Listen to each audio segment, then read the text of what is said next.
Hello मेरे प्यारे बच्चों, क्या हाल चाल। मैं उम्मीद करता हूँ आप सब अच्छे होंगे, मस्त होंगे, व्यस्त होंगे और अपने परीक्षा की तैयारी अच्छे से कर रहे होंगे। आज मैं पार्ट 2 लेकर के आया हूँ, जो हमारे बच्चे यानी 2026 में एग्जाम देने वाले हैं। ये हमारी छोटी सी प्रयास आप लोगों के लिए बहुत बड़ा वरदान साबित होगा। तो आज आप सभी को मेरा अभिनंदन है, स्वागत है। अब हमारा जो ये गेसिंग क्वेश्चन का जो प्रिप में चल रहा है शेड्यूल, वो आपका पार्ट 2 है। और पार्ट 2 को हम लोग देखेंगे। पहले ऑब्जेक्टिव होगा, उसके बाद हमारे क्वेश्चन बैंक का क्वेश्चन हो जाएंगे, उसके बाद उससे जो हमारा वीवीआई क्वेश्चन है, जो संभावनाएं व्यक्त हो रही है कि सेकेंड चैप्टर से हो सकता है ये प्रश्न आ जाए, तो उसको लेकर के आया हूं मैं। तो मेरे वीडियो के अंत तक बने रहेंगे। चलिए मेरे प्यारे साथियों, वीडियो को प्रारंभ करते हैं बिना विलंब के। तो चलिए, क्या है नहीं है उसका इंतजार की घड़ी होती है समाप्त, और आपके बीच में पहला प्रश्न आता है। पहला प्रश्न कह रहा है कि ऑर्निथोफिली पर परागन किसके द्वारा होता है। मेरे प्यारे बच्चों, मैं आप लोगों को बता देना चाहूंगा कि जब पर परागन की क्रियाएं होती है, पर परागन की क्रिया होती है,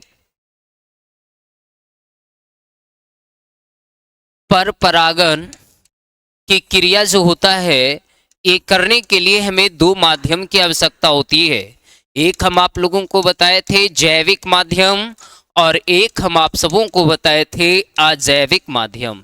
याद करेंगे, जैविक माध्यम में बहुत सारे थे, जैसे कि आप लोगों का जंतु हो जाता है, चींटी हो जाता है, चमगादड़ हो जाता है, और आपका जो है पक्षी हो जाती है, कीट हो जाती हैं। यानी जितने भी सजीव, सजीव के द्वारा जब पर परागन की क्रिया होती है तो आपका जैविक माध्यम कहलाएगा। लेकिन अजैविक माध्यम यानी निर्जीव, जैसे कि इसका दो ही था, एक हवा था और एक क्या था, जल। यानी ये सबके द्वारा क्या होती है, पर परागन की क्रिया। तो वही पूछा जा रहा है कि ऑर्निथोफिली पर परागन किसके द्वारा होता है। तो मेरे प्यारे बच्चों, हम आप लोगों को बताए थे कि जब पक्षी के द्वारा होता है पर परागन की क्रिया, तो उसे हम बोलते हैं ऑर्निथोफिली। तो क्वेश्चन नंबर 1 का राइट आंसर सी होगा, पक्षी। चलिए अगला प्रश्न है, बेलीसनेरिया किस प्रकार का पर परागन होता है। यानी बेलीसनेरिया जो है, इसमें कौन सी पर परागन की क्रिया होती है। तो मेरे प्यारे बच्चों, आप लोगों को हमने बताया था कि बेलीसनेरिया एक ऐसा पौधा है जिसमें जल पर परागन होता है। बेलीसनेरिया यानी जो है ये आपका वाटर एरिया है, ये जल है, और ये बेलीसनेरिया जो है ये हमारे भूमि के निचली सतह पर होती है। तो यानी इसमें जल के द्वारा पर परागन होता है। तो इसका राइट आंसर होगा ए। चलिए अगले प्रश्न है, एनीमोफिली परागन निम्न में से किसके द्वारा होता है। तो बाबू, मैं आप लोगों को ये बता दें कि एनीमोफिली जो पर परागन होता है वो वायु द्वारा होता है। तो इसका राइट आंसर ए होगा। अगला है, वायु परागित पुष्प समानता कैसे होते हैं। तो वायु द्वारा परागित पुष्प जो होते हैं मेरे प्यारे बच्चों, वो पुष्प होता है छोटा।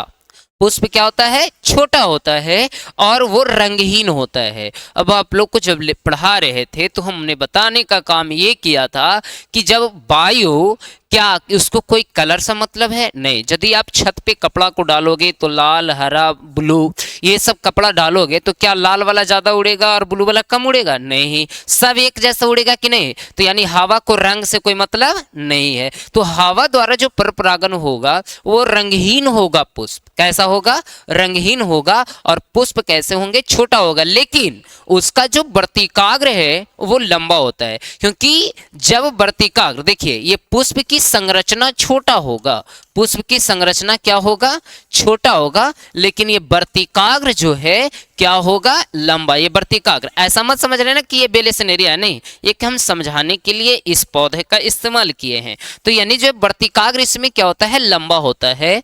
तो अब ध्यान से सुनेंगे, इसका राइट आंसर क्या होगा। तो इसका राइट आंसर छोटा भी होगा और यानी जो है रंगहीन भी होगा। तो इसीलिए इसका राइट आंसर अगर जो देखा जाए तो बी और सी दोनों इसका राइट आंसर करेक्ट हो जाएंगे, डी।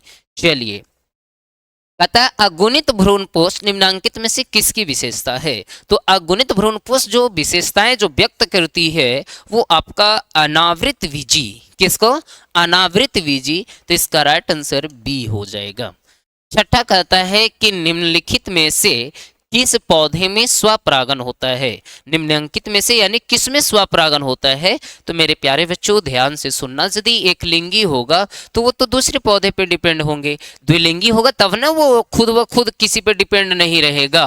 तो यानी यदि वो खुद पे डिपेंड होंगे तो वो पौधे कैसे होंगे? तो वो द्विलिंगी होंगे। तो इसका राइट आंसर क्या हो जाएंगे?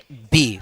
अगला प्रश्न है, कहता है वायु परागन किस में नहीं होता है? वायु परागन किस में नहीं होता है? बाबू घास में भी होता है, मक्का में भी होता है, गेहूं में भी होता है, यानी सेल्विया में नहीं होता है। तो इसका राइट आंसर डी हो जाएंगे। अगला है, इनमें से कौन सा फल कूट फल कहलाता है? तो कूट फल, असत्य फल, मिथ्या फल, आभासी फल, ये आपका कौन है? सेब। तो इसका राइट आंसर डी हो जाएंगे। इनमें से कौन सा द्विगुणित संरचना है? कल के एपिसोड में हमने ये भी बताया था कि युग्मनज जब भी होता है तो द्विगुणित होता है और भ्रूणपोष जब भी होता है तो वो त्रिगुणित होता है। लेकिन यदि मैं बात करूं युग्मक की, तो युग्मक जो होता है मेरे प्यारे बच्चों वो अगुणक होता है। तो यहाँ पे कह रहा है इनमें से कौन सी द्विगुणित संरचना है? तो अंडाणु नहीं होगा, भ्रूणपोष तो त्रिगुणित होता है तो ये भी नहीं होगा। ये क्या इनमें से सभी होंगे? नहीं। तो ये भी ऑप्शन आपका क्या होगा? गलत। यानी सिर्फ और सिर्फ कौन होता है? युग्मनज होता है। तो मेरे प्यारे बच्चों इसका राइट आंसर सी हो जाएंगे। 10वां कहता है भ्रूणपोष का कार्य क्या है? भ्रूणपोष का कार्य क्या है? तो ये भ्रूण को पोषण प्रदान करने का कार्य करता है। तो इसका राइट आंसर क्या होगा? भ्रूण का पोषण। यानी यहाँ पे देखिए थोड़ा सा मिस्टेक है, भ्रूण का पोषण देना। तो इसका राइट आंसर बी हो जाएंगे। अगला है, निम्नलिखित में से किस पौधे की प्रजातियों में बीज का उत्पादन असंग जनन द्वारा होता है? तो यानी जो है इसमें आपका एस्टेरेशिया एवं घास में जो है ना, इसमें क्या होता है कि बीज का उत्पादन असंग जनन के द्वारा होता है। किसके द्वारा होता है? असंग जनन के द्वारा होता है। अब अगले प्रश्न है मेरे प्यारे बच्चों ध्यान से सुनेंगे। कहता है 100 परागकण बनने के लिए कितने सूत्री विभाजन होगी? तो बाबू हम आप लोगों को बताए थे यदि आप लोगों को पराग कण पूछेगा तो समझ लेना कि उसमें जो है ना जितना दिया हुआ रहेगा उतना में 4 से भागा दे देना। यहाँ पे पूछ रहा है 100 परागकण बनने के लिए, यहाँ पे क्या कह रहा है? 100 परागकण बनने के लिए कितने बार सूत्री विभाजन? तो बाबू 100/4, तो यानी कितना हो गया? 25। तो इसका राइट आंसर क्या हो जाएगा? सी। यदि यही क्वेश्चन के जगह पे रहता 500 तो 500 क्या हो जाएगा? 4। क्या हो जाएगा? 4। यदि यही रहता आपका 1000 तो 1000 क्या हो जाता? 4। लेकिन आप लोगों से यदि पूछा जाएगा मेरे प्यारे बच्चों कि 5000 पराग कोश से परागकण निर्माण करने के लिए कितनी सूत्री विभाजन होगी? तो उतना जितना दिया हुआ रहेगा ना उतना से 4 से गुना कर देना, वो आपकी संख्या निकल जाएंगे। तो बाबू इसका राइट आंसर क्या हो जाएंगे? सी। अगला प्रश्न है, त्रिसंलयन का अर्थ क्या है? त्रिसंलयन याद कीजिए जब हम आप लोगों को पढ़ा रहे थे तो यहाँ पे 3 आप लोगों का क्या था? प्रतिमुख कोशिका था, 2 आपका जो है ध्रुवीय केंद्रक था, एक आपका जो है अंड कोशिका था, एक आपका सहायक कोशिका था। तो यानी जो है यहाँ पे कह रहा है क्या कि त्रिसंलयन। त्रिसंलयन यानी जब परागकण के 2 नारीगुमक आता था तो एक जो है आपको अंड कोशिका को निषेचित करता था और एक जो है आकर के किसको निषेचित करता था? केंद्रीय ध्रुवीय कोशिका को। और इसको कर करके यानी जो है ये भ्रूणपोष का निर्माण करता था। तो बताओ कितना हो गया? 2 1 3 हुआ ना। तो यहाँ पे देखिए क्या है? 2 अंडे का संलयन होता है? नहीं, एक ही अंडे कोशिका न है, ये तो गलत हो गया। अंड तथा 2 परागकणों के परागकण केंद्रकों का संलयन, हाँ बात सही है, केंद्रकों का संलयन करता है, एक अंड है, इसलिए इसका राइट आंसर यानी जो है 2, यानी जो है ये भी आपका गलत हो जाएंगे।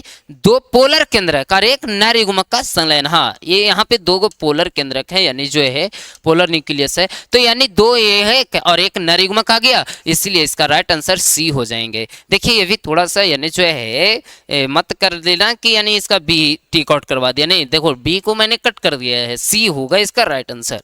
अगला बात आ रहा है चमगादड़ द्वारा परागण क्या कहलाता है? तो चमगादड़ द्वारा जो होता है हम आप लोगों को बताए थे कैरेप्टोफिली, क्या बताए थे?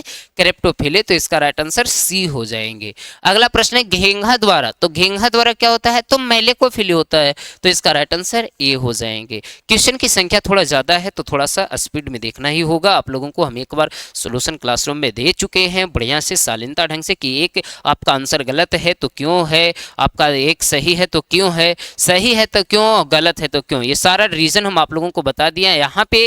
यानी जो है हमारा थोड़ा सा समय का अभाव भी है, आपको भी समय का अभाव है, इसीलिए थोड़ा सा फास्ट करने की कोशिश कर रहे हैं। देखिए आज हमारी कहाँ तक प्रयास जाती है आपके लोगों के बीच तक, तो ध्यान से सुनेंगे। कहता है बिना निषेचन फल के विकास को क्या कहते हैं, तो वो बाबू आप लोगों का अनिषेक फलन कहलाता है, या अनिषेक फल भी लिखा हुआ रहता है। चलिए अगला बात है, द्विनिषेचन की खोज किसने किया था, तो वो आपका स्टोर्सबर्गर ने किया था। इसका राइट आंसर बी हो जाएंगे। जिन परिपक्व बीजों में भ्रूणपोष रहता है उन्हें क्या कहते हैं, तो मेरे प्यारे बच्चों उसको हम एंडोस्पर्मिक बोलते हैं। तो इसका right answer A for Apple हो जाएगा। कहता है जाइगोट से भ्रूण बनने की क्रिया को क्या कहते हैं, तो यानी जो है ये हमारे एम्ब्रियोजेनी कहलाता है, यानी भ्रूण उद्भव कहलाता है। तो इसका राइट आंसर ए हो जाएंगे। चलिए अगला कहता है परिभ्रूणपोष किसका बचा हुआ भाग है। मेरे प्यारे बच्चों ध्यान से सुनना चाहिए आपको, जब हमने बताया था ऐसे करके कुछ बीजांड की संरचना हम आप लोगों की क्लास में हमने यानी जो है फिगर ड्रा करने की कोशिश किया था। तो यानी जो ये हमारा भ्रूणकोष जो है, ये भ्रूणकोष जो है, ये भ्रूणकोष जो है, इसके चारों तरफ क्या रहता है, बीजांडकाय। इसके चारों तरफ क्या रहता है, बीजांडकाय। और यही बीजांडकाय जाकर के यानी जो है बाहर निकलता है, और यही कहलाता है क्या, परिभ्रूणपोष। तो यानी ये बीजांडकाय का यानी जो है अवशेष है, बचा हुआ भाग है। तो इसका राइट आंसर हो जाएगा ए। चलिए अगला प्रश्न है, इनमें से किसमें एरिल नहीं पाया जाता है, तो बाबू एरिल जो होता है ना ये आम में नहीं पाया जाता है। इसका राइट आंसर सी हो जाएंगे। कहता है इनमें से कौन नर युग्मक से संयोजन करके भ्रूणपोष बनता है, तो मेरे प्यारे बच्चों यानी जो है क्या कह रहा है, क्वेश्चन को बढ़िया से एक बार रीड कर लिया जाए। निम्न इनमें से कौन नर युग्मक से संयोजन करके भ्रूणपोष बनता है, तो भ्रूणपोष बनता है रे मेरे प्यारे बच्चों, वो आप लोगों का बनता है द्वितीयक केंद्रक से। किससे बनता है, द्वितीयक केंद्रक से। याद कीजिए हम आप लोगों को यहाँ पे यानी जो है द्वितीयक केंद्रक किसका नाम दिए थे, द्वितीयक केंद्रक। और इसी को जब आकर के एक नर युग्मक करता है निषेचन, तो इससे ना भ्रूणपोष बनता है। और ये त्रिगुणित होता है क्योंकि 2n तो पहले से है, एक एन बाद आता है, तो यानी ये क्या हो गया 3n। तो यानी जो है ये आपका क्या हो गया मेरे प्यारे बच्चों, द्वितीयक केंद्रक में। तो इसका राइट आंसर डी हो जाएंगे। अगला कहता है ऑर्थोट्रोपस बीजांड निम्नांकित में से किस में पाया जाता है, तो ऑर्थोट्रोपस जो बीजांड होती है मेरे प्यारे बच्चों वो आप लोग का पॉलीगोनम में पाया जाता है। इसका राइट आंसर ए हो जाएगा। देखिए यानी जो है आप लोगों को लगेगा कि सर हम लोग मैसेज करते हैं, हम लोग कमेंट्स करते हैं, उसका जवाब नहीं देता है, तो मेरे प्यारे बच्चों यहाँ जवाब सवाल करने के लिए नहीं आए। यहाँ से आप जो है एक शालीनता ढंग से प्रश्न का आंसर लीजिए और अपनी जो है पढ़ाई में यानी जो है मेहनत कीजिए और समय लगाइए, समझ गए। यहाँ पे यानी जो है नरगल वार्तालाप करने आप नहीं आए हो, समय बहुत बर्बाद कर चुके हो आप। अब कम से कम अपने फ्यूचर के लिए थोड़ा सा ध्यान दे दो। कहा गया है ना कि कोशिश करने वालों की कभी हार नहीं होती है मेरे प्यारे बच्चों, समझ गए। तो यानी जो है ना ये सफलता एक दिन नहीं हो जाती है, किसी की सफलता मिलती है तो क्या कहा जाता है, फलना जो है एक दिन में ऐसे हो गया, एक दिन में नहीं, न जाने वो कितने रातों रात यानी जो है मेहनत क्या हुआ रहता है, तब जो है वो एक दिन जाकर के उसकी सफलता हासिल होती है। तो मेरे प्यारे बच्चों आप यदि थोड़ा सा आज 1 घंटा मेहनत कर रहे हो, कल 2 घंटा मेहनत करोगे, परसों 3 घंटा मेहनत करोगे, यानी यदि 1 घंटा निरंतर वे में यानी जो है अभ्यास करना शुरू कर दोगे, तो मैं ये दावा करता हूं आपसे कि यानी जो है आपको भी पढ़ाई में मन लगने लगेगी और आपका परीक्षा परिणाम अच्छा होगा। चलिए आगे प्रश्न है 24वां प्रश्न कह रहा है कि निम्नांकित में से किस समूह में अगुणित पादप शरीर होता है, तो ये आप लोग का ब्रायोफाइटा में अगुणित होता है। इसका राइट आंसर डी होगा। 25 पिस्टिलेट शब्द किससे किया जाता है, यानी जो पिस्टिलेट तो यानी जो एकलिंगी स्त्री पुरुष के लिए। तो इसका राइट आंसर क्या हो जाएंगे, बी। चलिए अगला कहता है निम्नांकित में से किसमें रंध्र तथा जड़ों का अभाव होता है, तो मेरे प्यारे बच्चों वो आप लोगों का हाइड्रिला में होता है। इसका राइट आंसर सी हो जाएंगे। अगला प्रश्न है हमारा, क्या कह रहा है कि कैपिटल कोशिका दर्शाती है। कैपिटल कोशिका क्या दर्शाती है, तो वो अर्धसूत्री कोशिका विभाजन को दर्शाती है। तो इसका राइट आंसर बी हो जाएंगे। अगला प्रश्न है, अगला प्रश्न कह रहा है कि गुरु बीजाणु मातृ कोशिका से क्या बनता है, तो गुरु बीजाणु मातृ कोशिका से ये हमारा जो है गुरु बीजाणु का निर्माण होता है। तो इसका राइट आंसर सी हो जाएंगे। चलिए अगला प्रश्न कह रहा है, क्या कह रहा है थोड़ा सा ध्यान से देखेंगे। कहता है कि 29 पुष्पीय पौधों में नर युग्मक का निर्माण किसके विभाजन से होता है, यानी जो है ना पुष्पीय पौधों में नर युग्मक का निर्माण किससे होता है, तो ये आप लोगों का जनन कोशिका से होता है रे भाई। तो इसका राइट आंसर सी हो जाएंगे। चलिए अगला प्रश्न है, ध्यान से सुनेंगे।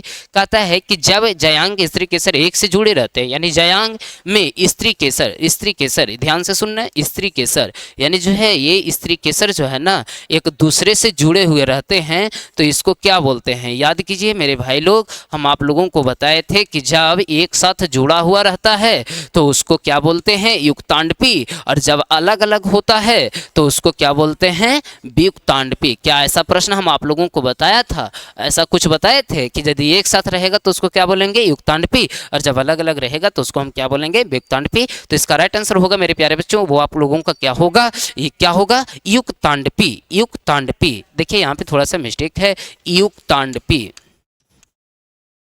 युक्तांड पे, यानी B is a right answer. चलिए अगला प्रश्न है मेरे प्यारे बच्चों, ध्यान से सुनेंगे और समझने का प्रयास करेंगे। देखिए क्या है, बात आ रहा है कि एंटीमोफिली पर परागन निम्न में से किसके द्वारा होता है। तो एंटीमोफिली जो होता है मेरे प्यारे बच्चों वो कीट के द्वारा होता है, इसका राइट आंसर बी हो जाएंगे। अगला प्रश्न कहता है कि चींटियों द्वारा परागन को क्या कहते हैं। तो चींटियों द्वारा परागन की क्रिया को मार्मिकोफिली कहा जाता है, तो इसका राइट आंसर बी हो जाएंगे। अगला प्रश्न कहता है बीजांड विकसित होकर के क्या बनता है। तो बीजांड, ध्यान से सुनना, बीजांड जो है ये विकसित होकर के मेरे प्यारे बच्चों ये बीज में बदल जाता है। किस में बदल जाता है, बीज में बदल जाता है। लेकिन यदि कह देगा कि अंडाशय किस में बदलता है, तो ये अंडाशय जो है ये हमारा जो है फल में बदल जाता है। किस में बदल जाता है, फल में बदल जाता है। तो यानी जो है बीजांड विकसित होकर के क्या बनता है, तो बीजांड विकसित होकर के बीज बनता है। लेकिन अगर जो यहाँ पे कह देता है कि अंडाशय विकसित होकर के क्या होता है, तो फल बनता है। तो ये बताओ बाबू, ये क्वेश्चन के अकॉर्डिंग आपका जो है क्या पूछ रहा है, बीजांड विकसित होकर के क्या बनता है। तो बीजांड विकसित होकर के बनता है हमारा बीज, तो इसका राइट आंसर सी हो जाएंगे। अगला प्रश्न कह रहा है कि इनमें से कौन पौधा जलोद्भिद है। जलोद्भिद यानी जल में उगता है, तो यानी जो है आपका सिंघाड़ा होता है, तो इसका राइट आंसर ये हो जाएंगे। चलिए अगला प्रश्न है, अगला प्रश्न कहता है कि अनुन्मीलिय परागने वाले पौधे में निश्चित रूप से क्या होता है। तो यानी जो उसमें जो होता है ना वो स्वपरागन होता है। क्या होता है, स्वपरागन, क्योंकि उसका जो है ना देखा जाए तो स्त्री केसर जो होता है वो छोटा होता है। अब ध्यान से सुनेंगे, अगला प्रश्न है कि परागकण मुख्यतः वो कैसा होता है। तो परागकण क्या है रे भाई, नर युग्मक है। परागकण क्या है, नर युग्मक है। क्या स्पोरोफाइट है, नहीं। क्या युग्मक है, तो बात तो सही है युग्मक है, लेकिन यहाँ पे ये भी तो स्पेशल रूप में ये लिख दिया है ना कि यानी जो है क्या है, नर युग्मक के तक, यानी जो इसका राइट आंसर क्या हो जाएंगे, सी, नर युग्मक है। ऐसे युग्मक भी हो सकता था, लेकिन यदि यहाँ पे नर युग्मक नहीं लिखा रहता और यदि लिखा रहता कि मादा युग्मक, तो हम युग्मक में टिक आउट कर सकते थे। लेकिन यहाँ पे लिखा हुआ है अलग कि नर युग्मक, तो इसका क्या हो जाएगा, सी राइट आंसर होंगे। कहता है परागभिति होती है। तो परागभिति जो होती है मेरे प्यारे बच्चों वो आपका द्विस्तरीय होता है, इसका राइट आंसर ए हो जाएंगे। सॉरी, परागभिति सॉरी, ये गलत है, ये भी गलत है, ये भी गलत है, इसका राइट आंसर बी हो जाएंगे। चलिए अगला प्रश्न है, कहता है समानतः कैप्यूला में भ्रूणपोष होता है। कैप्यूला में भ्रूणपोष जो होता है वो आपका त्रिगुणित होता है, इसका राइट आंसर सी हो जाएंगे। चलिए अगला प्रश्न है मेरे प्यारे बच्चों, ध्यान से सुनने का प्रयास करेंगे। कहता है कि आवृत बीजी में कौन सी संरचना नहीं मिलती है। तो आवृत बीजी में जो हमारी संरचना आर्कोगोनियम का जो है ना वो संरचना नहीं मिलता है, इसका राइट आंसर ये हो जाएगा। अगला प्रश्न कहता है कि एक प्रारूपिक आवृत्ति बीजी भ्रूणकोष प्रायः कैसे होते हैं भाई।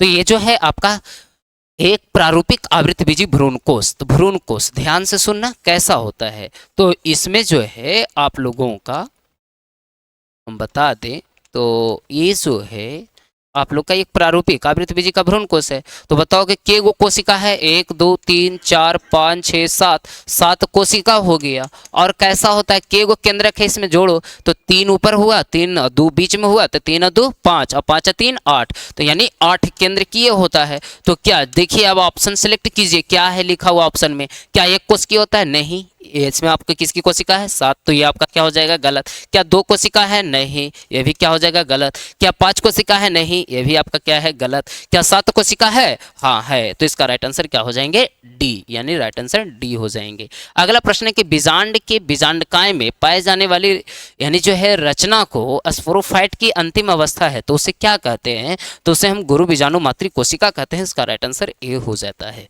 चलिए कहता पारोगेमी में पराग नालिका किससे होकर भ्रूणकोष तक पहुंचती है। तो यानी बाबू ध्यान से सुनेंगे, पोरोगेमी में जो होता है ना वो आप लोगों का माइक्रोफाइल को यानी जो है विभेदित करते हुए जाकर के यानी जो है भ्रूणकोष को निषेचित करने का काम करता है, इसका राइट आंसर सी हो जाएंगे। अगला प्रश्न है आवृतबीजी पादप में बीज के निर्माण के समय द्वितीय केंद्रक परिवर्तित होते हैं। तो द्वितीय केंद्रक जो होता है ना वे आप लोगों का ये द्वितीय केंद्रक, ध्यान से सुनो, ये द्वितीय केंद्रक जो है किसमें परिवर्तित होता है, तो भ्रूणकोष में होता है, तो इसका राइट आंसर क्या हो जाएगा, बी हो जाएंगे। चलिए 44 परागकोश भित्ति में इनमें से कौन सा नहीं होता है। तो यानी जो है परागकोश यानी जो है टेपिटम होता ही है, ऐसे करके याद कीजिए। हम आप लोगों को कुछ ऐसा फिगर बताए थे,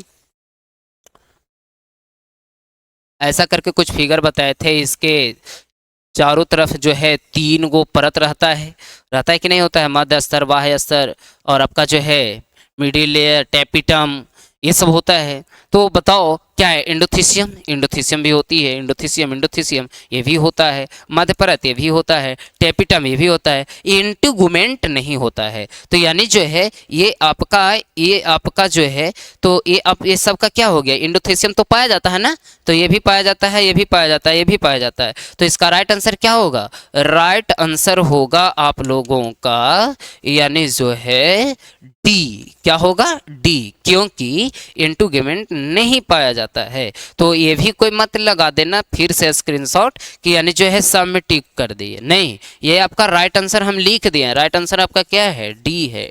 समझ गए। अगला प्रश्न है 45, भ्रूण कोश में निम्नांकित में कौन सा नहीं होता है।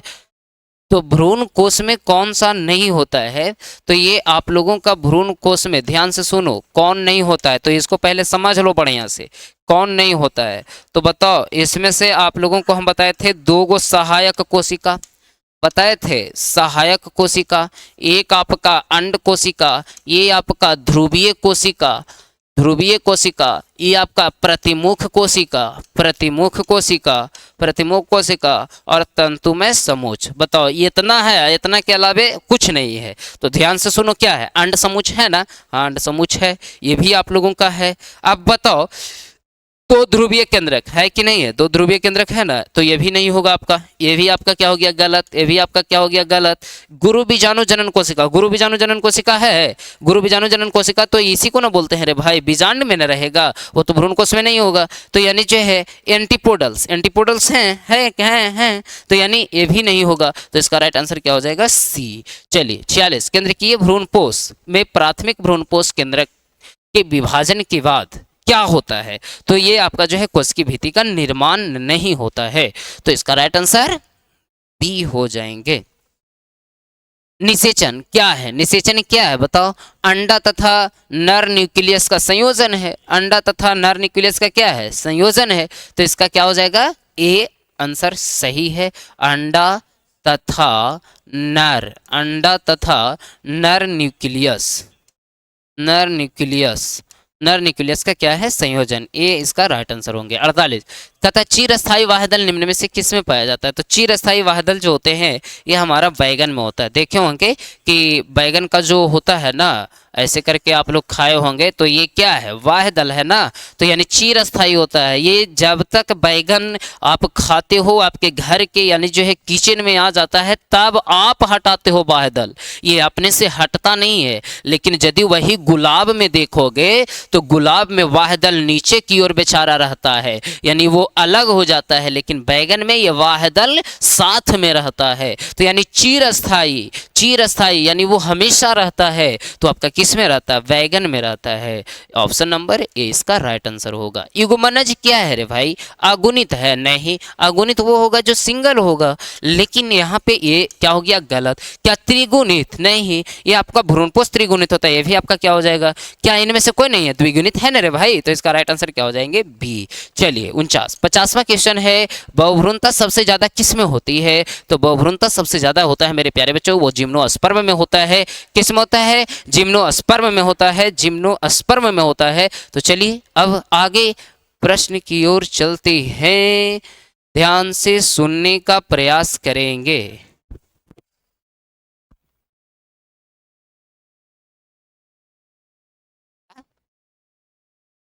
इसका आंसर यानी जो है आपका हो जाएगा जिम्नोस्पर्म, क्योंकि बहुभ्रूणता सबसे ज्यादा किस में होता है, तो आपका जिम्नोस्पर्म में होता है। चलिए मेरे प्यारे बच्चों अब हम आगे चलते हैं। अगला प्रश्न हमारा है, कहता है कि बहुभ्रूणता की खोज किसने की थी। तो बहुभ्रूणता की खोज जो है हमारे एंटोनी वॉन लीवेनहॉक साहब ने किया था। तो इसका राइट आंसर जो होगा मेरे प्यारे बच्चों वो आपका होगा, right answer option number A होगा। चलिए अगला प्रश्न हमारा है, 52 कह रहा है कि इनमें से कौन कायिक प्रवर्धक नहीं है। तो मेरे प्यारे बच्चों कायिक प्रवर्धक नहीं है, तो कायिक प्रवर्धक आपका कौन नहीं है भाई, तो आपका ये है चल बीजाणु, क्योंकि आपका प्रकंद भी है, चूसक भी है और शाखा भी है। तो ये आपका जो है चल बीजाणु जो है आप लोगों का एक बीजाणु जनन का प्रकार है। तो ये आपका राइट आंसर क्या हो जाएंगे इस क्वेश्चन का, डी।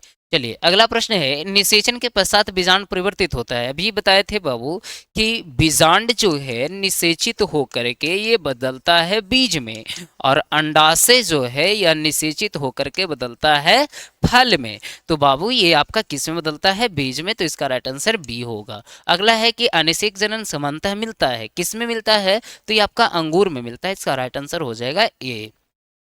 अगला है ऑर्थोट्रोपस बीजांड में बीजांड द्वार तथा निभाग होते हैं। कैसे होते हैं रे भाई, तो ये होते हैं बीजांड वृत्त से सीधी रेखा में। देखिए यहाँ पर थोड़ा सा यानी जो है टाइप मिस्टेक है, सीधी रेखा में। कौन सी रेखा में, सीधी रेखा में होता है। तो इसका राइट आंसर हो जाएंगे सी। अगला बात है मेरे प्यारे बच्चों, कहता है बीजांड में अर्धसूत्री विभाजन होता है। तो बीजांड में अर्धसूत्री विभाजन होता है, किस में होता है? तो यानी जो है ये गुरु बीजाणु मातृ कोशिका में, गुरु बीजाणु मातृ कोशिका में। तो इसका राइट आंसर होगा बी। अगला प्रश्न है, कहता है भ्रूण कोश की उत्पत्ति किससे होती है? तो भ्रूण कोश की उत्पत्ति जो है ये हमारे गुरु बीजाणु से होता है, क्योंकि आप लोग देखे होंगे ये आपका बीजांड है। क्या है? बीजांड। तो इसी के अंदर ना पाया जाता है भ्रूण कोश। तो यानी किससे हुआ? गुरु बीजाणु से हुआ, अर्थात कहने का मतलब बीजांड से हुआ। तो इसका राइट आंसर हो जाएगा डी। अगला प्रश्न है, माइक्रोस्पोरेंजियम की आंतरिक भित्ति जो पोषक होती है उसे क्या कहते हैं? तो उसे हम बोलते हैं टेपिटम। यानी जो है ना माइक्रोस्पोरेंजियम में, यानी आंतरिक भित्ति जो पोषक प्रदान करता है उसको हम टेपिटम, टेपिटम। इसका राइट आंसर सी। अगला है 59 में कि पराग कणों में विशेषकर कौन से विटामिन होता है? तो यानी इसमें आपका पराग कण में विटामिन जो पाए जाते हैं मेरे प्यारे विद्यार्थी, वो आपका विटामिन बी पाया जाता है। तो इसका राइट आंसर होगा आपका क्या बाबू? Vitamin B. ये थोड़ा सा यानी जो है विटामिन, विटामिन बी। इसका राइट आंसर होगा ए। अगला बात है कि सूरजमुखी कुल के पौधे के परागकण अपनी जीवन क्षमता कितने घंटे के बाद खो देती है? यानी जो है ना सूरजमुखी का जो कुल होते हैं उसको 3 घंटे में ही अपना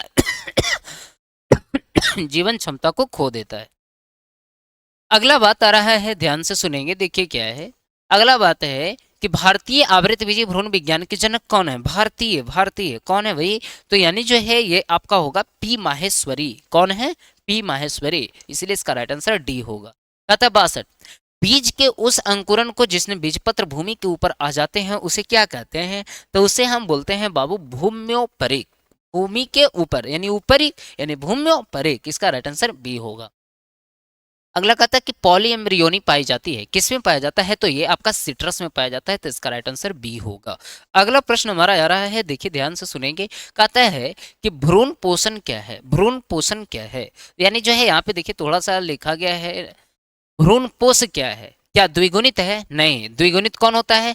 युग्मनज। कौन होता है? युग्मनज। अगुणित क्या होता है? युग्मक। क्या होता है? युग्मक। और त्रिगुणित क्या होता है? तो आपका भ्रूण पोष। कौन होता है? भ्रूण पोष। क्यों होता है? क्योंकि ये आप लोग का जब ध्रुवीय केंद्रक दूगो रहता है, एक वहां से जाता है नर युग्मक, तो यानी जो ये 3n का निर्माण कर देता है ना, यानी त्रिगुणित हो जाता है। तो यानी भ्रूण पोष क्या होता है? त्रिगुणित होता है। इसलिए इसका राइट आंसर हो जाएगा सी।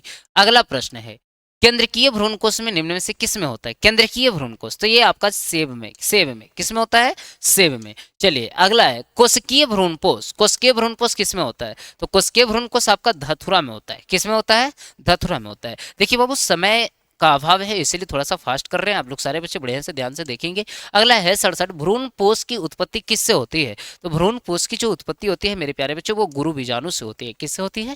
गुरु बीजाणु से होती है। अगला कहता है इनमें से कौन द्विगुणित है? द्विगुणित, क्या अंड कोशिका? क्या अंड कोशिका हो सकता है? नहीं। क्या सहायक कोशिका हो सकता है? नहीं। द्वितीय केंद्रक हो सकता है, क्योंकि इसमें आपका 2 गो केंद्रक है, 2 गो केंद्रक है, तो ये द्वितीय केंद्रक। इसका राइट आंसर हो जाएगा सी।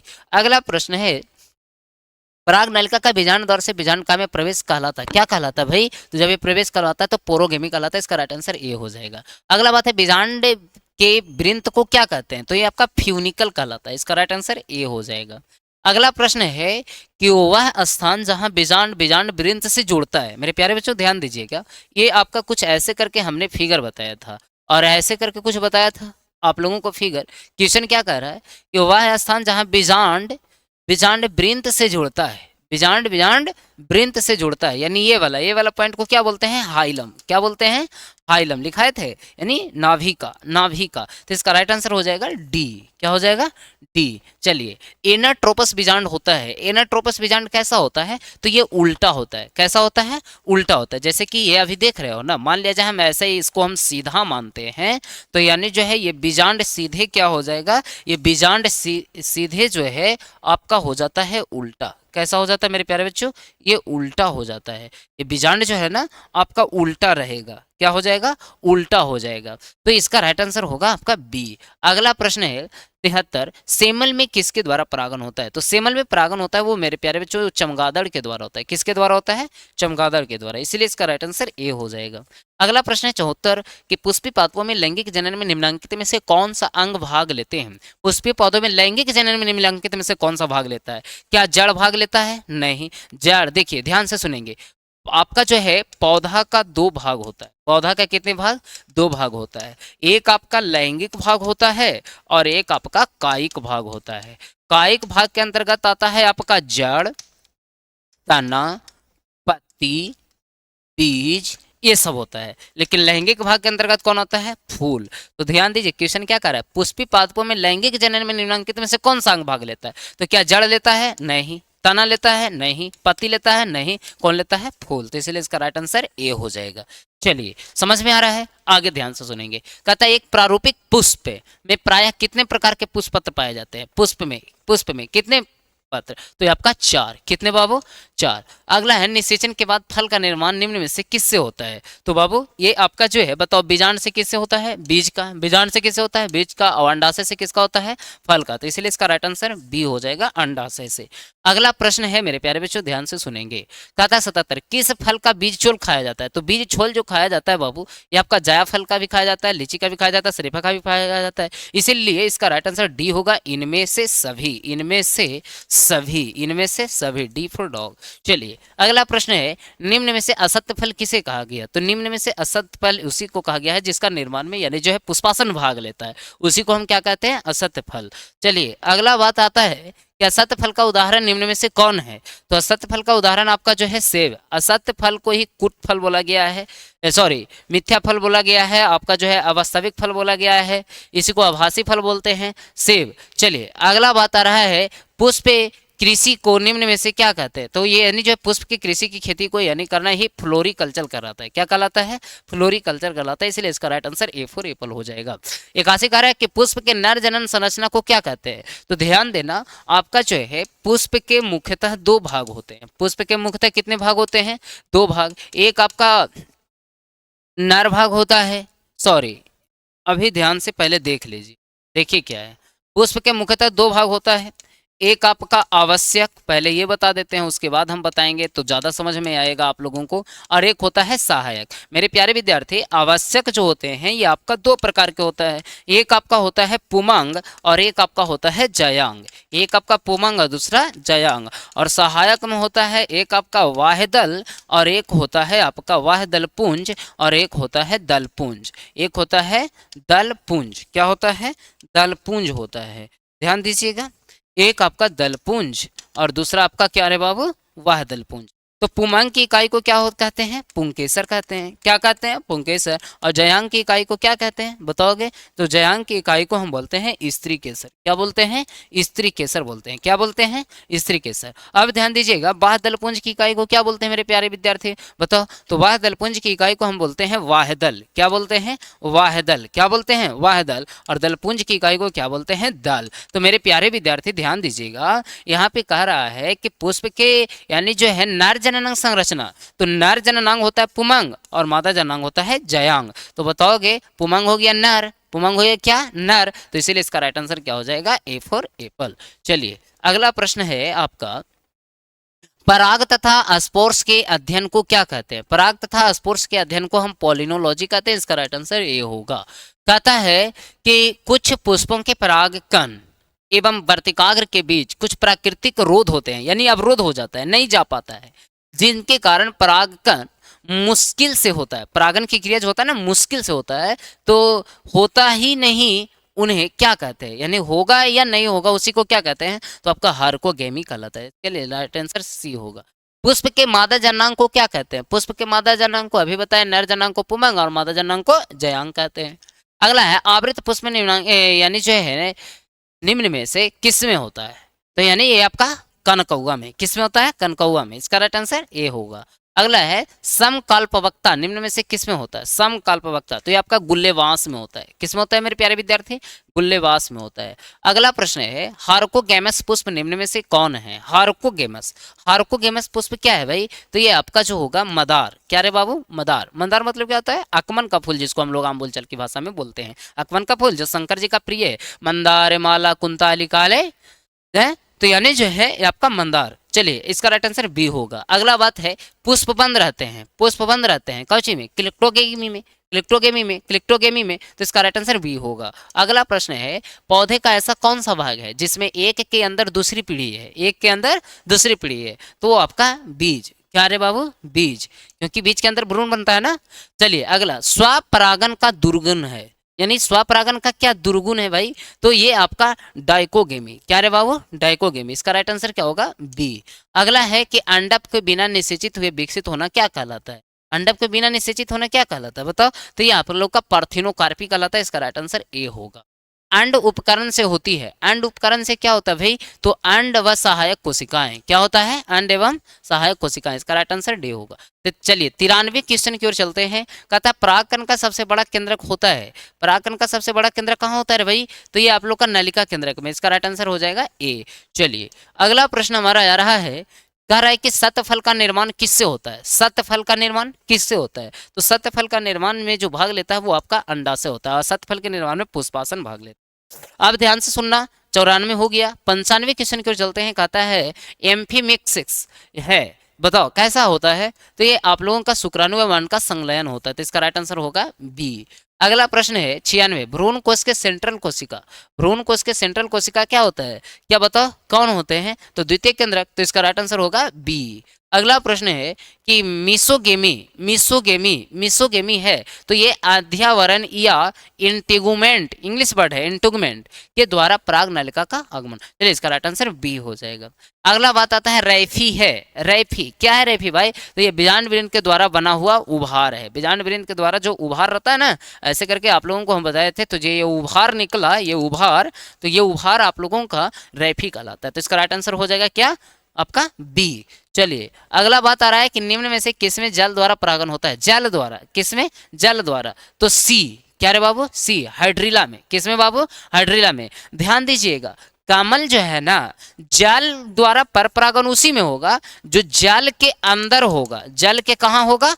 अंदर होगा। लेकिन यहाँ पे ध्यान देना, कमल, कितने लोग कमल कभी कह देते हैं, तो लेकिन कमल नहीं होगा। कमल इसलिए नहीं होगा क्योंकि कमल जो है ना, ये आप लोग का जल के ऊपरी सतह पर न रहता है। तो इसमें अब जल कहाँ से प्रवेश करेगा? जल तो इसके निचली सतह पर है, तो यानी जो है कमल में नहीं होगा, ये आपका होगा हाइड्रीला में। क्योंकि हाइड्रीला जो है ना, ये जल के निचली सतह यानी पूर्ण रूपेण जलमग्न वाला में ये स्थित रहता है, ये जलमग्न में, जल में रहता है, तो यानी हाइड्रीला में होता है। इसका राइट आंसर सी होंगे। अगला है कमल में परागन होता है, कमल में बताओ कीट द्वारा। किसमें द्वारा?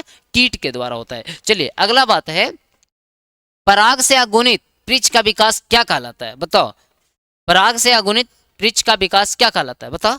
तो ये आपका जो एंड्रोजेनेसिस कहलाता है। इसका राइट आंसर सी हो जाएंगे। अगला कहता है जब एक भ्रूणकोश में भ्रूण की संख्या एक से अधिक होती है तो उस स्थिति को क्या कहते हैं भाई? बताओ। उस स्थिति को हम बोलते हैं पॉलिएम्ब्रियोनी यानी बहुभ्रूणता। चलिए अगला है भ्रूण कोश में पराग नलिका भ्रूण कोश की किस कोशिका से होकर प्रवेश करती है भाई? तो ये आप लोगों का अपरिहासी सहायक कोशिका से होकर के प्रवेशित करता है, इसीलिए इसका राइट आंसर हो जाएगा डी।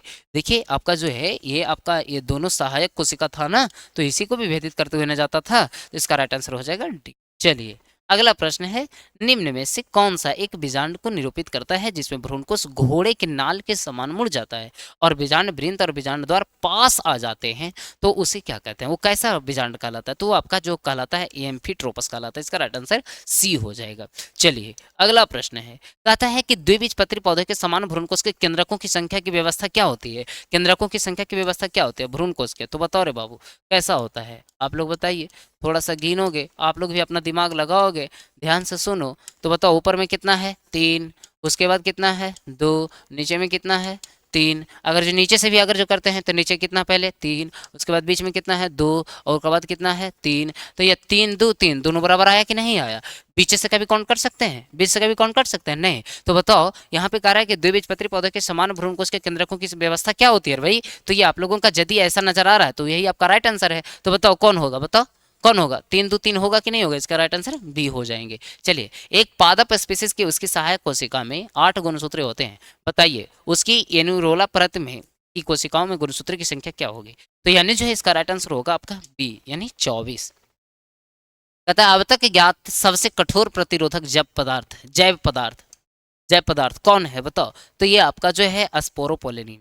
चलिए, अगला है आवृत बीजियों में मादा युग्मक उद्भिद कहलाता है। आवृत बीजियों में मादा युग्मक उद्भिद कौन कहलाता है बताओ? ये आप लोगों का कहलाता है भ्रूणकोष। क्या कहलाता है? भ्रूणकोष। चलिए, आवृत बीजाणुओं में 7 कोशिकीय तथा 8 केंद्रकीय संरचना होती है, उसे क्या कहते हैं बताओ? भ्रूणकोष कहते हैं ना रे भाई। क्या कहते हैं? भ्रूणकोष। यानी आवृत बीजाणुओं में आवृत बीजी पुष्पों में आवृत बीजी पुष्पों में यानी जो है 7 कोशिकीय तथा 8 केंद्रकीय संरचना होती है, किसमें? भ्रूणकोष में। तो यानी इसका राइट आंसर क्या हो जाएगा मेरे प्यारे बच्चों? ये भ्रूणकोष होगा। क्या होगा? भ्रूणकोष। भ्रूणकोष। इसका राइट आंसर क्या हो जाएगा? बी। चलिए, अगला है आवृत बीजियों में सबसे सामान्य प्रकार के बीजाणु कौन होता है? सामान्य प्रकार के बीजाणु, तो ये आपका एनाट्रोपस। कौन रे बाबू? एनाट्रोपस। आपका आवृत बीजियों के नर युग्मक के इनके विभाजन द्वारा बनते हैं। किसके विभाजन के द्वारा बनता है? तो ये आप लोगों का जनन कोशिका के विभाजन के द्वारा बनता है। क्या समझ में आ रहा है ना? तो फास्ट इसलिए कर रहे हैं बच्चे कि क्योंकि हमारे पास जो है और आपके पास समय का अभाव है। फास्ट करेंगे, ऑब्जेक्टिव में ज़्यादा समय लेने की अभी आवश्यकता नहीं है, क्योंकि एक बार हम आप लोगों को क्लासरूम में क्लियर करवा दिया है। एक सही है तो क्यों सही है, 3 गलत है तो क्यों गलत है, इस प्रकार से हम आप लोगों को सोल्यूशन दे चुके हैं ऑफलाइन में। लेकिन यहाँ पे हम रिविजन करवा रहे हैं आप सबों को, तो ध्यान दीजिएगा।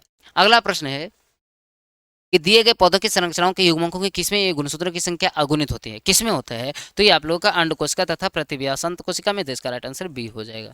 अगला कहता है वह बीजांड जिसमें वक्रता के कारण बीजांड काय एवं बीजांड वृंत के समकोण पर स्थित होता है, उसे क्या कहते हैं? उसे क्या कहते हैं बताओगे मेरे प्यारे विद्यार्थी? बताओ उसे क्या कहते हैं? तो ये आप लोग का कहलाता है हेमिट्रोपस। इसका राइट आंसर ए हो। चलिए, 114 क्वेश्चन कह रहा है कि निम्नलिखित में से कौन एक क्लोन भित्ति है, एक क्लॉस भित्ति है? तो इसका राइट आंसर होगा लघु बीजाणुमात्री कोशिका, ऑप्शन नंबर ए। चलिए, अगला बात आ रहा है कि स्त्री दल चक्र पुष्पों में बना है, बताओ किसमें? किसमें? उपरोक्त सभी, यानी स्टिग्मा ही होता है, स्टाइल हो होता है, ओवरी होता ही है, यानी आपका सभी। D for dog. चलिए, जेस्टेरा के पुष्प है, जेस्टेरा के पुष्प कैसा? जल परागित। कैसा बाबू? जल परागित। चलिए, बीज चोल का निर्माण होता है, बताओ बीज चोल का बीजांड कवच से। तो इसका राइट आंसर क्या हो जाएगा आपका? सी, बीजांड से बीज, और बीज के चोल का निर्माण होता है बीजांड कवच से। इसका राइट आंसर हो जाएगा सी। चलिए, अगला है कहता है ब्रासिका कम्फिटेसिस यानी सरसों के अंडाशय का मुख्य लक्षण क्या है? इसका मुख्य लक्षण है रेप्लम की उपस्थिति। क्या है? रेप्लम की उपस्थिति। अगला प्रश्न है पू मनु क्या है? पुमनु क्या है? पुमनु क्या है? तो यानी ये आपका नर युग्मक है, नर युग्मकोद्भिद है, तो ये आपका नर युग्मकोद्भिद होगा। सी फॉर कैट। चलिए, अगला है वह अगुणित कोशिका जो समसूत्री विभाजन द्वारा भ्रूणकोष बनाती है। तो समसूत्री द्वारा जो भ्रूणकोष बनाती है वो क्रियाशील भ्रूण बीजाणु होता है। इसका राइट आंसर हो जाएगा बी। चलिए, अब आगे बात आ रहा है पराग नली के बीजांड द्वार से प्रवेश करने की घटना को क्या कहते हैं? तो ये आपका कहलाता है अंडद्वारी प्रवेश। क्या कहते हैं? अंडद्वारी प्रवेश। देखिए बाबू, हम कमेंट सेक्शन में इसलिए ध्यान नहीं दे रहे हैं क्योंकि हम आए हैं आप लोगों को कम समय में एक अच्छे से तैयारी करवाने, रिवीजन करवाने। तो मैं सारा का फोकस अपना जो है बोर्ड पर दे रहे हैं। आप लोग भी यानी जो है मोबाइल को, डिस्प्ले को ऑन करके रखिए और सामने जो है अपना पैकेज निकालिए, पैकेज निकाल करके मिलाते हुए चलिए, क्योंकि आप लोगों का यानी जो है रिवीजन होते हुए चलेगा। समझ गए? कमेंट पे ज़्यादा नर्गल वार्तालाप करने की कोई आवश्यकता नहीं है। गुड मॉर्निंग, गुड आफ्टरनून और गुड नाइट ये सब बोलने से कुछ नहीं होगा।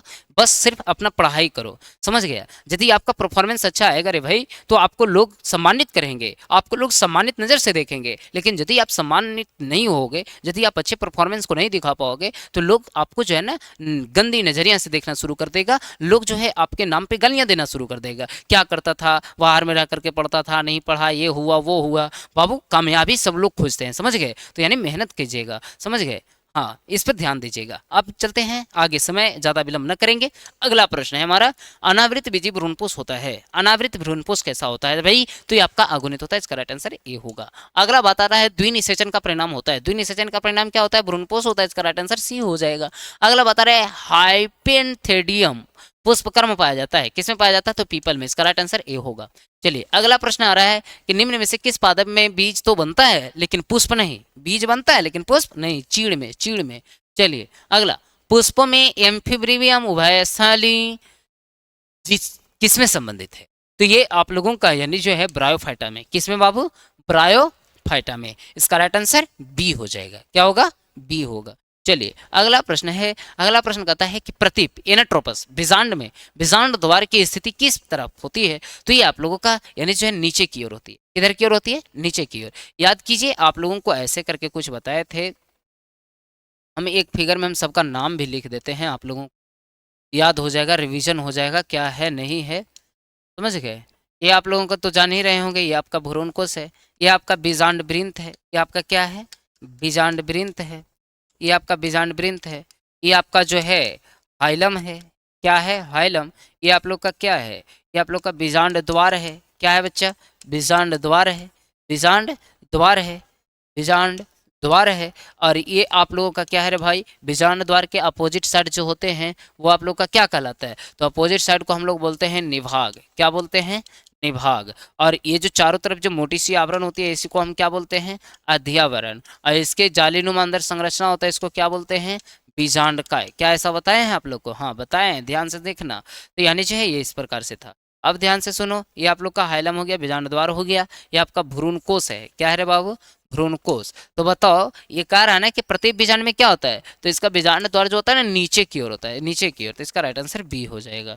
चलिए अगला कहता है 128वां क्वेश्चन है, आवृत बीजी पादपों में पराग नालिका नर युग्मकों को किस में मुक्त कराती है? तो ये आपका सहायक कोशिका। तो इसका डी फॉर डॉग हो जाएंगे। चलिए अगला प्रश्न है, भूमि फलनी है। भूमि फलनी फल क्या है? तो ये आपका क्या है रे बाबू? तो यानी मूंगफली।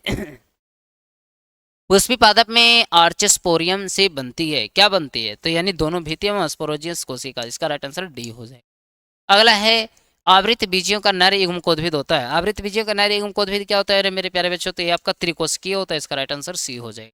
कहता है फूलों के भीतर एक लिंगता में पाए जाने से किस बात को रुकावट पहुंचती है? तो यानी जो है ये आप लोग का स्वयुग्मन और स्वजात पुष्पी परागण को यानी रोक पहुंचाती है। इसका राइट आंसर डी हो जाएगा।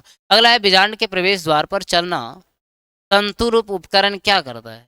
यानी जो है बना द्वार पर बना तंतु रूप उपकरण क्या कहलाता है? तो ये आपका जो है राइट आंसर हो जाएगा, पराग नालिका की एक सहायक कोशिका के प्रवेश में सहायक करता है। तो इसका राइट आंसर ये हो जाएगा। चलिए, परिवर्तनशील भ्रूण द्वारा भ्रूणपोष का उपभोग किसके बीज में होता है? तो ये आप लोगों का यानी जो है मटर के बीज में होता है। इसका राइट आंसर सी हो जाएंगे। अगला है, एक ही पौधे पर एक पुष्प के परागकोश से दूसरे पुष्प के वर्तिकाग्र पर परागकणों का स्थानांतरण क्या कहलाता है? तो ये आप लोगों का सजात पुष्पी परागण कहलाता है। यानी पौधा एक ही होगा। यानी आप लोगों को हमने बताया था कि बाबू यदि पुष्प एक पुष्प के परागकण निकल करके और इस पुष्प पर आ जाएगा, कौन आ रहा है? परागकण।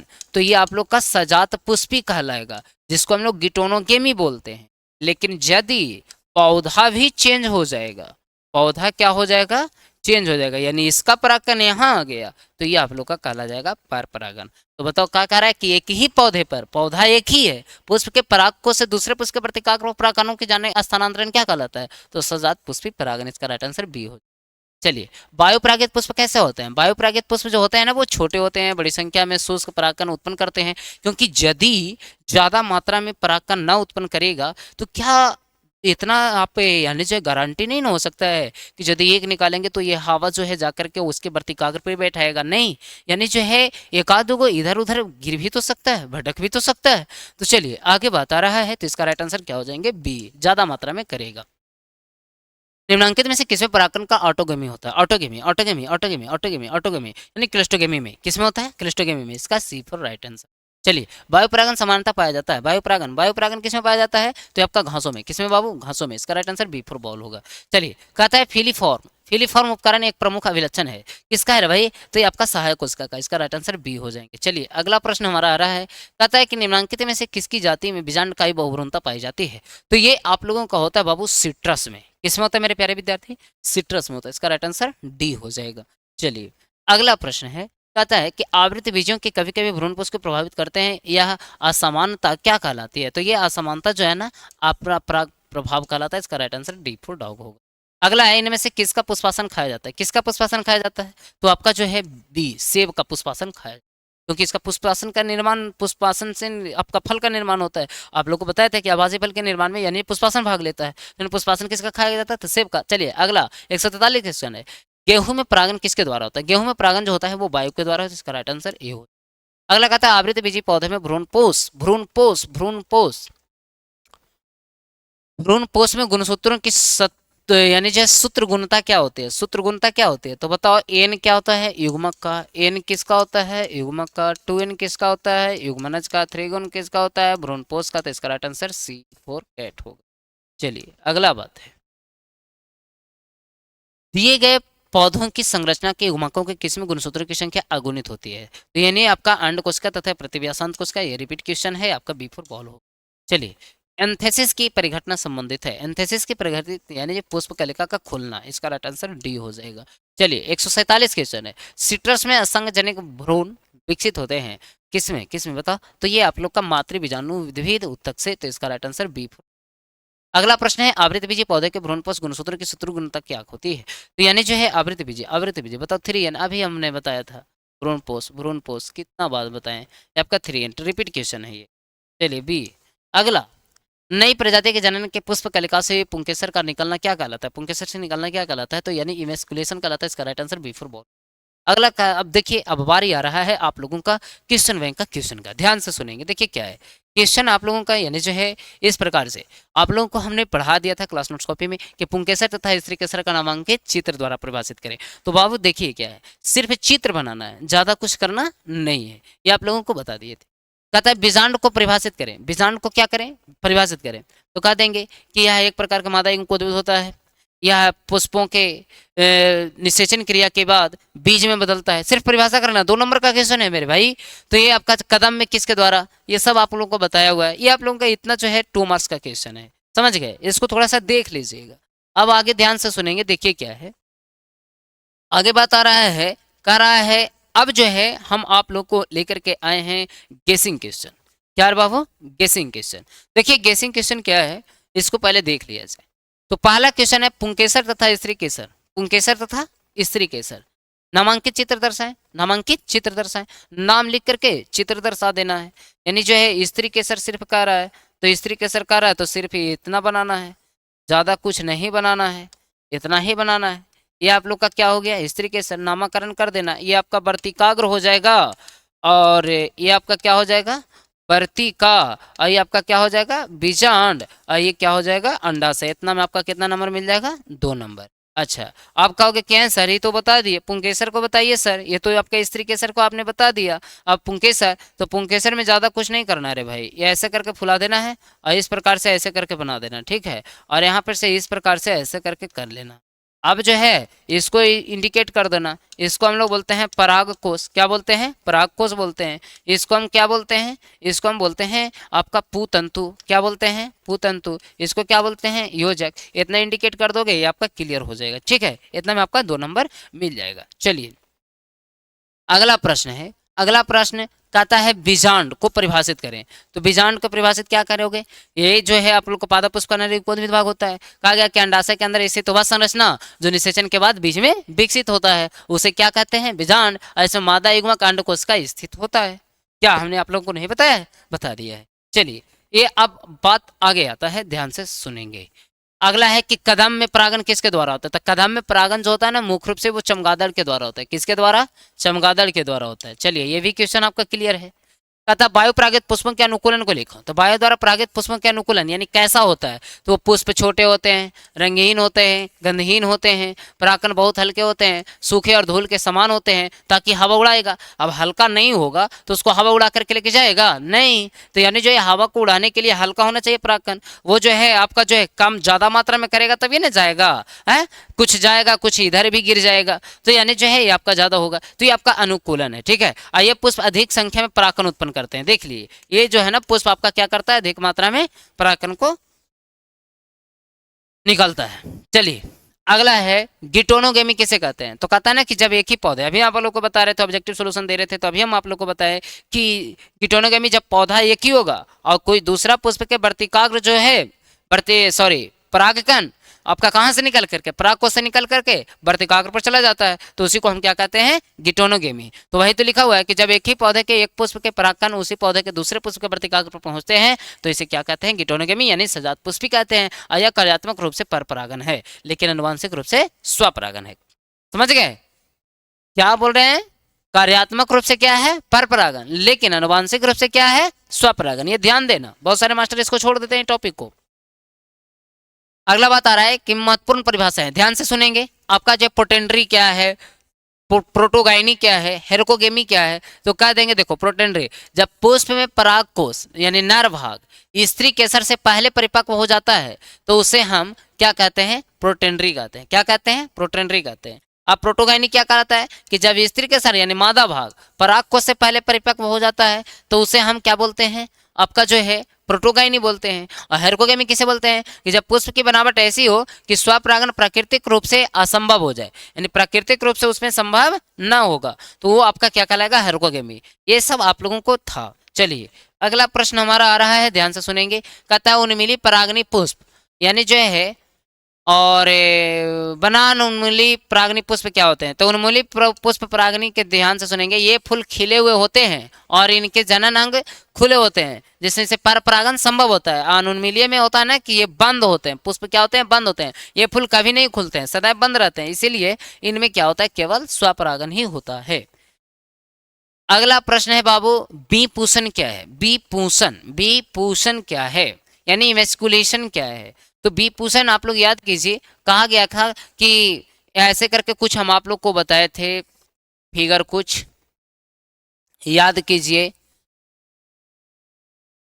ऐसे करके बताए थे और इस प्रकार से, और यहाँ पे यानी जो है कैंची के माध्यम से इसको क्या किए थे, कट किए थे चिमटा के माध्यम से किए थे ना। तो यानी पुंकेसर को क्या कर दिया, काट करके हटा दिया, चिमटा से क्या किए, काट करके हटा दिए। तो यानी वही घटना आपका क्या कहलाता है, विपूषण। यहाँ लिखा हुआ है कि द्विलिंगी पुष्प की कली अवस्था में ही उसके पुंकेसरों को क्या करके काट कर हटा देना विपूषण कहलाता है।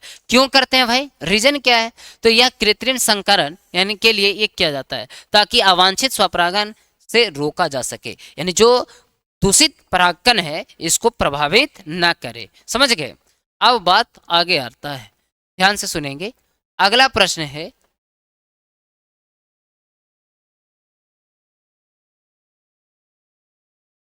आठवां हो गया, नौवां, भ्रूण कोश की घटक कोशिका। तो भ्रूण कोश की घटक कोशिका क्या होती है भाई, 7 कोशिकीय और 8 केंद्रकीय होता है और इसका मुख्य घटक ये है, अंड उपकरण है, प्रतिव्यासांत कोशिका है। कहता है कि इसमें एक अंड कोशिका है, आप लोग को अभी हमने बताया था। ये भ्रूण कोश की घटक कोशिका ना बता रहा है बाबू, तो ये सब के बारे में लिखना है।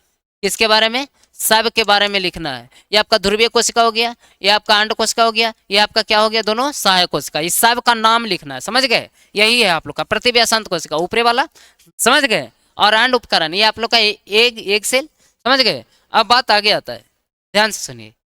अब फल के प्रकार, फल के प्रकार, तो फल जो होते हैं ये 2 प्रकार के होते हैं। एक होता है आपका आभासी फल, एक क्या होता है, आभासी फल, यानी जब फल का विकास अंडाशय के बजाय पुष्प के अन्य भागों से हो यानी पुष्पासन से होता है तो उसे हम क्या कहते हैं, आभासी फल कहते हैं। और इसका उदाहरण क्या होगा, सेब और स्ट्रॉबेरी होगा। अनिषेक फलन किसे कहते हैं, यानी वैसा फल जिसका निर्माण बिना निषेचन क्रिया का हो जाए उसी को हम क्या बोलते हैं, अनिषेक फल बोलते हैं। तो यानी ये आपका, और वो जो होता है ना बीजरहित होता है यानी केला। अगला बात है, अगला प्रश्न है, ध्यान से सुनेंगे। कहता है बहुभ्रूणता एवं असंजनन किसे कहते हैं, तो जब एक ही बीज के अंदर एक से अधिक भ्रूण पाया जाए तो उसको हम बहुभ्रूणता बोलते हैं। और आपका जो है असंजनन क्या है कि बिना निषेचन क्रिया के फलस्वरूप यदि वो जनन की क्रिया हो रही है तो उसी को हम असंजनन कहते हैं। और यह लैंगिक जनन का अनुकरण करने वाला एक प्रकार का अलैंगिक जनन है। लैंगिक जनन का अनुकरण करने वाला एक प्रकार का क्या है, अलैंगिक जनन है। समझ रहे हैं बात। अगला मोनोकार्पिक फल किसे कहते हैं, मोनोकार्पिक फल किसे कहते हैं।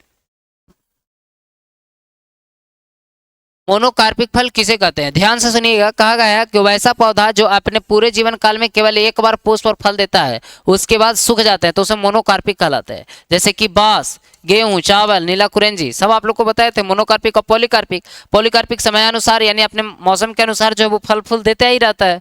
अगला बात आ रहा है निषेचन पश्च घटना क्या होता है? तो निषेचन के बाद जो होता है आपका युग्मनज, जो युग्मनज का निर्माण हो जाता है, बीजांड बीज में परिवर्तित हो जाता है, अंडाशय फल में बदल जाता है। क्या ये सब आप लोग को बताए थे? अंडाशय किसमें बदलता है?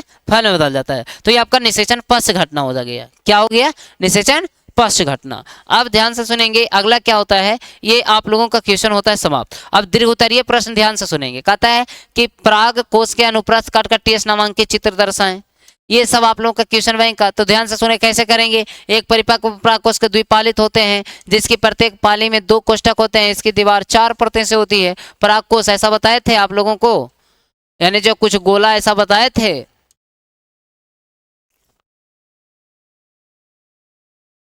ऐसे करके, तो यानी जो ये 4 कोशिका से वाह त्वचा, इपिडर्मिस, अंतस्थीसियम, इंडोथीसियम बताए थे आप लोगों का। ये सब न बताए थे? हाँ। इसके अंदर टैपिटम होता है, मध्य परत होता है, सब लिखा हुआ है। लिखना है परागकोश का अनुप्रस्थ टीएस, यानी जो ये चित्र बना देना है और चित्र बना करके क्या कर देना है? नामकरण। सब आप लोगों को क्लास नोट्स कॉपी में लिखाया हुआ है, समझ रहे हैं। चलिए अगला बात आ रहा है, ध्यान से सुनेंगे। अगला प्रश्न है, कहता है बीजांड के प्रकार को लिखें।